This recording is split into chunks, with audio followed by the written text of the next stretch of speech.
Students, I am Azad and now you are watching my YouTube channel Study Academy. Today I will teach you introduction of rational number.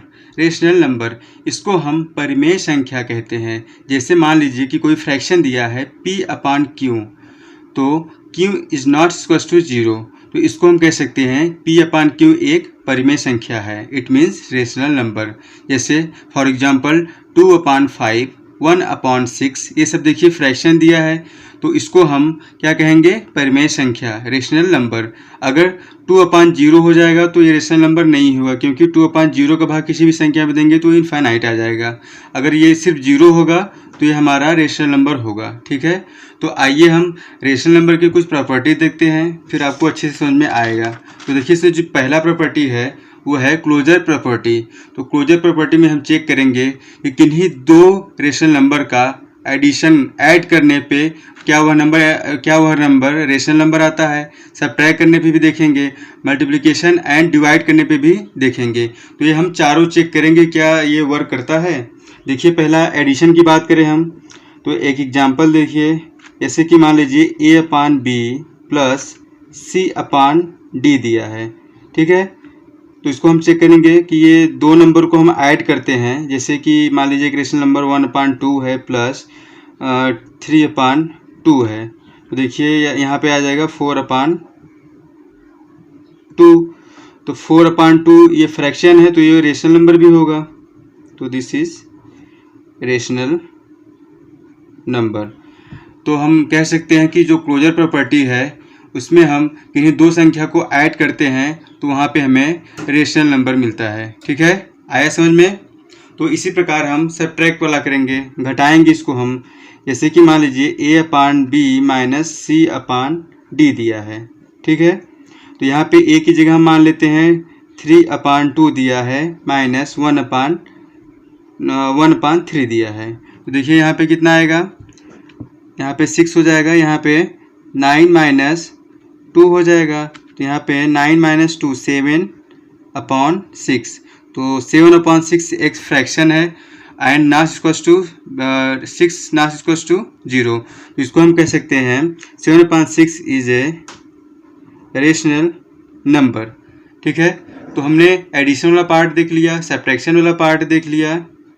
अब देखेंगे हम multiplication and division वाला part देखेंगे। तो आइए हम multiplication वाला part देखते हैं, थर्ड। तो थर्ड पार्ट है मल्टीप्लिकेशन वाला। तो a upon b multiply c upon d. Example लेते हैं, जैसे कि मान लीजिए 1/2 मल्टीप्लाई 3/4, 1/2 मल्टीप्लाई 3/4, ये हो जाएगा 3/4 2 जा 8। तो ये भी देखिए एक फ्रैक्शन दिया है, तो कह सकते हैं हम इसको 3/8 इज ए रेशनल नंबर। तो यहाँ मल्टीप्लिकेशन में भी ये एप्लीकेबल होगा। लास्ट वाला चेक करते हैं डिवीजन वाला पार्ट में, डिवीजन। अब इसको हम डिवाइड करेंगे a upon b divide by c upon d. ठीक है, तो इसमें हम चेक करेंगे a अपॉन बी मल्टीप्लाई हो जाएगा d अपॉन c के। आइए कोई एग्जांपल लेके चेक करते हैं। ठीक है, 1/2 भागे डिवाइड बाई 3/4। उसके बाद यहाँ पे आ जाएगा 1/2 मल्टीप्लाई बाई 4/3। ऊपर आ गया 4, नीचे आ गया 2 3 जा 6। ये भी देखिए एक फ्रैक्शन दिया है 4/6, तो ये भी हो जाएगा रेशनल नंबर। लेकिन दोस्तों इसमें एक चीज़ ध्यान देना है कि ये जो c अपॉन डी है ये 0 के बराबर नहीं होने चाहिए। अगर ये 0 के बराबर हो जाएगा तो ये रेशनल नंबर नहीं होगा, जैसा कि आपको हमने प्रॉपर्टी में बताया था। तो देखिए हम कह सकते हैं कि ये जो क्लोजर प्रॉपर्टी है वो एडिशन में एप्लीकेबल होगा, सब्ट्रैक्शन में एप्लीकेबल होगा, मल्टीप्लिकेशन में भी एप्लीकेबल होगा, डिवीजन में भी एप्लीकेबल होगा। लेकिन आपको एक बात का ध्यान देना है कि c not equals to 0, d not equals to 0। ठीक है, तो आइए देखते हैं हम नेक्स्ट प्रॉपर्टी क्या है। तो नेक्स्ट प्रॉपर्टी हमारा है कम्यूटेटिव प्रॉपर्टी। ठीक है, तो इसमें भी हम सब चेक करेंगे। पहले ऐड वाला पार्ट चेक करते हैं कि एडिशन करेंगे तो क्या होगा। ठीक है, तो देखिए यहाँ पे सबसे पहले हम एडिशन करेंगे a upon b plus c upon d. ठीक है, तो इसको हम c upon d plus a upon b. आइए चेक करते हैं कि ये एप्लीकेबल है कि नहीं। तो 1/2 प्लस 3/2 लिख लिए। उसके बाद ऊपर हो गया हमारा 1 प्लस 3, यहाँ पे 2 एलसीएम हो जाएगा, तो ये हो जाएगा 4/2। ठीक है, अब आइए इधर चेक करते हैं। 3/2 प्लस 1/2, यहाँ पे एलसीएम ले लिए, ऊपर आ गया 3 प्लस 1, तो ये भी आ गया 4/4। तो देखिए यहाँ भी 4/2 आया है, इस साइड भी 4/2 आया है। तो कह सकते हैं हम कि जो कम्यूटेटिव प्रॉपर्टी है वो एडिशन वाले पार्ट में, ये पहला पार्ट था हमारा एडिशन वाला पार्ट में, तो पहले वाले पार्ट में, एडिशन वाले पार्ट में ये एप्लीकेबल है। ठीक है, तो आइए इसी तरीके से हम सब्ट्रैक्शन वाले पार्ट में देखेंगे। तो यहाँ पे सिंपली हमें माइनस कर देना है। देखिए यहाँ पे a/b minus c/d equals to c/d minus a/b।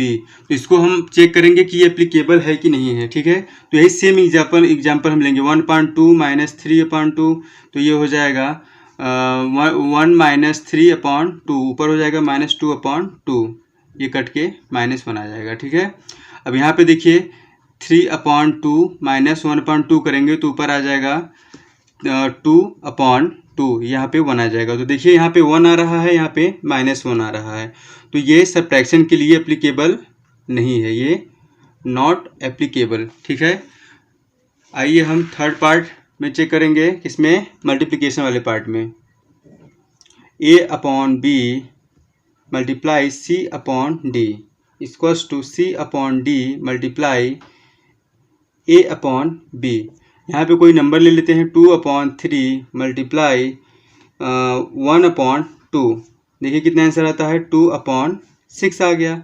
अब यहाँ पे चेक करिए, यहाँ पे पहले 1/2 रखिए, यहाँ पे 2/3 हो जाएगा, तो ऊपर क्या आ जाएगा 2, नीचे हो जाएगा 6। तो देखिए दोनों ही केस में आंसर हमारा 2/6 आ रहा है, इधर 2/6 इधर भी आ रहा है। तो हम कह सकते हैं कि जो कम्यूटेटिव प्रॉपर्टी है ये मल्टीप्लिकेशन वाले पार्ट में एप्लीकेबल होगा। ठीक है, ये था हमारा मल्टीप्लिकेटिव वाला पार्ट। ठीक है, अब फोर्थ है हमारा डिवीजन वाला पार्ट। आइए इसमें भी चेक करते हैं। तो इसमें क्या करेंगे, a/b divide by c/d equals to c/d divide by a/b। आइए इसमें चेक करते हैं, इसमें कोई नंबर देते हैं, 3/2 डिवाइड बाई 4/6। इसको चेक करेंगे, तो 3/2 मल्टीप्लाई बाई 6/4। अब ऊपर हो जाएगा 6 3 जा 18 एंड 4 2 जा 8। ठीक है, अब यहाँ पे देखेंगे, यहाँ पे 4/6 पहले करेंगे, डिवाइड बाई 3/2, तो ऊपर हो जाएगा 4/6 मल्टीप्लाई बाई 2/3, ऊपर हो जाएगा 8 नीचे हो जाएगा 6 3 जा 18। तो देखिए यहाँ पे आ रहा है 18/8, यहाँ पे आ रहा है 8/18।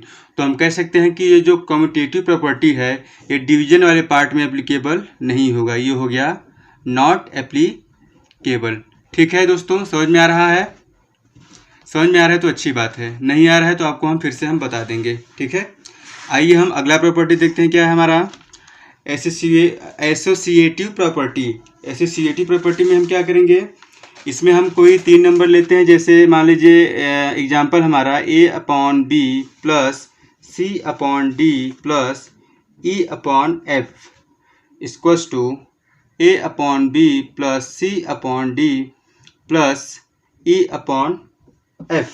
ठीक है, तो इसमें हम लेंगे, जैसे कि मान लीजिए इसमें हम पहले ये वाला पार्ट ले लिए और इसमें हम पहले ये वाला पार्ट ले लिए, तो इसमें कोई नंबर दे के, जैसे यहाँ पे a की जगह 2, यहाँ पे 3, कुछ भी अपना रख के चेक करेंगे, देखिए कितना आंसर आता है। ये लोग अपने, ये सब आप अपने से चेक कर लीजिएगा। ठीक है, ठीक है, चलिए इसमें सबसे पहले ये एडिशन वाला पार्ट था, अब दूसरा आ जाएगा सब्ट्रैक्शन वाला पार्ट। ये सब आपको अपने से चेक करना है। ठीक है, तो a/b c/d plus e/f, sorry यहाँ पे माइनस रहेगा, सब्ट्रैक्शन करें तो माइनस रहेगा, equals to a/b minus a/b minus c/d minus e/f। इसमें इसको पहले ले लिए, इसमें इसको बाद में ले लिए। ठीक है, तो ये एप्लीकेबल नहीं होगा, नॉट एप्लीकेबल। ये चीज़ें ध्यान में रहे। देखिए एडिशन एप्लीकेबल होगा, सब्ट्रैक्शन एप्लीकेबल नहीं होगा। आइए थर्ड पार्ट है मल्टीप्लिकेशन का, इसमें चेक करते हैं। तो a upon b multiply c upon d multiply e upon f equals to a upon b multiply c upon d multiply e upon f. ठीक है, अब देखिए इसमें चाहे इसको पहले ले लीजिए, इसको चाहे बाद में ले लीजिए, आंसर हमारा सेम ही आएगा। तो हम कह सकते हैं कि जो एसोसिएटिव प्रॉपर्टी है ये मल्टीप्लिकेशन वाले पार्ट में एप्लीकेबल होगा। ठीक है, अब लास्ट हमारा है डिवीजन वाला पार्ट, इसमें आइए चेक करते हैं।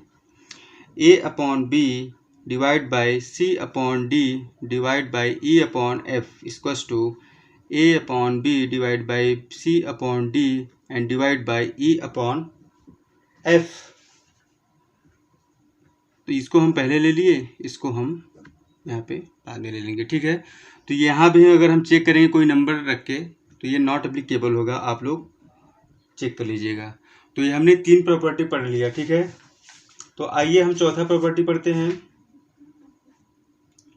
ठीक है, तो चौथा प्रॉपर्टी हमारा डिस्ट्रीब्यूटिव प्रॉपर्टी। फॉर एग्जांपल जैसे कि मान लीजिए 2x + 6 दिया है, तो सबसे पहले हम 2 का x में मल्टीप्लाई करेंगे, फिर 6 में मल्टीप्लाई करेंगे। देखिए 2x + 6 2 = 12 आ रहा है। इसी प्रकार हम एडिशन वाले पार्ट में हम चेक करेंगे रेशनल नंबर के लिए a अपॉन बी, उसके बाद c upon d plus e upon f. ठीक है, तो इसका मल्टीप्लाई करेंगे तो a अपॉन बी मल्टीप्लाई हो जाएगा c अपॉन डी के यहाँ पे, प्लस फिर a अपॉन बी मल्टीप्लाई हो जाएगा e अपॉन एफ के। ठीक है, तो इसी प्रकार आप माइनस का भी सब्ट्रैक्शन का भी कर सकते हैं। ठीक है, आइए नेक्स्ट प्रॉपर्टी हमारा है एडिटिव इनवर्स। एडिटिव इनवर्स बहुत ही सिंपल है, क्वेश्चन में आएगा, आपको पहचानना रहेगा। या फिर आपसे पूछ सकता है कि कोई नंबर दिया है, रेशनल नंबर दिया है, उसका हमें एडिटिव इनवर्स निकालना है। तो जैसे मान लीजिए कोई हमारा रेशनल नंबर है p अपॉन क्यू, अगर इसका कहा जाए कि हमको एडिटिव इनवर्स निकालना है तो सिंपल इसमें होगा p अपॉन क्यू है तो यहाँ पे हो जाएगा माइनस p अपॉन क्यू हो जाएगा। जैसे 2/5 दिया है तो इसका हो जाएगा -2/5, -1/6 दिया है तो इसका हो जाएगा 1/6 हो जाएगा। ठीक है, प्लस का माइनस हो जाएगा, माइनस का प्लस हो जाएगा। देखिए कितना सिंपल है। ठीक है, तो नेक्स्ट हमारा जो है मल्टीप्लिकेटिव इनवर्स। मल्टीप्लिकेटिव इनवर्स को कह सकते हैं कोई रेशनल नंबर दिया है p अपॉन क्यू, तो इसका हमें मल्टीप्लिकेटिव इनवर्स निकालना है, तो ये इसका रेसिप्रोकल होता है। यहाँ पे हो जाएगा q अपॉन p। तो ये चीज़ें ध्यान रहे, इसको हम यहाँ पे लिख दे रहे हैं रेसिप्रोकल। ठीक है, देखिए बच्चों पिछली क्लास में आप लोगों ने पढ़ा होगा कि प्लॉट ड्रा कैसे करते हैं। तो यहाँ पे रेशनल नंबर है, हमने नॉर्मल सीखा क्या था कि कोई प्लॉट दिया है तो इसके राइट साइड होता है 0 से 1 2 3 4 5, 1 2 3 4 5।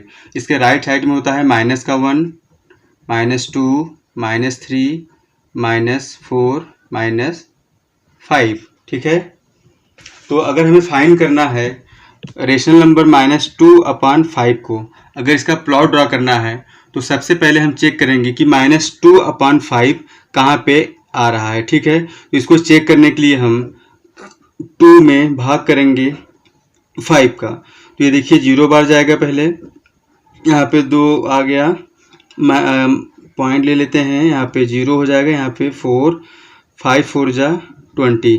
तो देखिए 0.4, तो यहाँ पे 0 हमारा है तो ये आ रहा है 0.4। तो इससे हमें पता चल गया कि 0.4 हमारा 0 और 1 के बीच में आ रहा है। लेकिन एक चीज़ का और ध्यान देना है, ये 0.4 हमें दिख रहा है, ये पॉजिटिव में नहीं होगा, क्योंकि जो क्वेश्चन हमारा दिया था रेशनल नंबर वो था -2/5 था। ठीक है, तो पता चल गया हमें कि -2/5 जो है 0 और 1 के बीच में आएगा। तो यहाँ पे लिख लेते हैं -1/5 -2/5 -3/5 -4/5। इधर पे हो जाएगा 1/5 +2/5, 3/5 एंड 4/5। तो हमें देखना है -2/5 का प्लॉट ड्रॉ करना है। तो यहाँ पे देख लीजिए -2/5 कहाँ पे है, सेकेंड नंबर पे है। आया समझ में? ठीक है। Rational number between two rational number. तो देखिए हमने सीखा था कि अगर किन्हीं दो नंबर के बीच का हमें संख्या ज्ञात करना है, जैसे 2 और 7 के बीच में कितना नंबर आएगा, तो हम बड़े आसानी से बता देते थे कि 2 के बाद 3, 3, 4, 5, 6 एंड 7। तो 2 और 7 के बीच में जो नंबर है ये है 3, 4, 5, 6। तो ये था नॉर्मल। अब हमको चाहिए रेशनल नंबर के लिए। तो जैसे फॉर एग्जांपल हमें कोई रेशनल नंबर दिया है -2/5 एंड 1/2। तो क्वेश्चन पूछ रहा है हमसे कि -2/5 एंड 1/2 के बीच में हमको रेशनल नंबर बताइए। तो सबसे पहले हम क्या करेंगे, दोनों का देखिए डिनोमिनेटर यहाँ पे 5 है, यहाँ पे 2 है, इसको कॉमन लेंगे तो यहाँ पे 10 हो जाएगा। ठीक है। तो यहाँ पे 10 लाने के लिए यहाँ से 2 से मल्टीप्लाई करेंगे, ऊपर हम 2 से मल्टीप्लाई करेंगे, नीचे 10 लाना है हमको, यहाँ पे 5 से मल्टीप्लाई करेंगे, यहाँ भी 5 से मल्टीप्लाई करेंगे। तो ऊपर आ गया -4/10 और यहाँ पे आ गया 5/10 आ गया। ठीक है। तो हमको दोनों के नंबर के बीच फाइंड करना है रेशनल नंबर। तो ये देखिए माइनस वाला कहाँ जाएगा, -1/10, -2/10, -3/10। ठीक है, 0। उसके बाद 1/10, 1/10, 2/10, 3/10, 4/10। तो ये हो गया दोनों नंबर के बीच का रेशनल नंबर। इसको हम यहाँ पे -1/10, -2/10, -3/10 एंड -4/10 भी लिख सकते हैं। ठीक है, इसमें कोई डाउट नहीं होना चाहिए। तो जो हमारा नेक्स्ट लेक्चर होगा उसमें हम सिर्फ रेशनल नंबर के बारे में, रेशनल नंबर का क्वेश्चन देंगे। ठीक है, आप लोग को उसको सॉल्व करना होगा। देखिए ये वीडियो कल शाम को 4 बजे अपलोड कर दिया जाएगा। तो इसमें हम NCERT का क्लास 8 का चैप्टर 1 पूरा डिस्कस कर दिए हैं।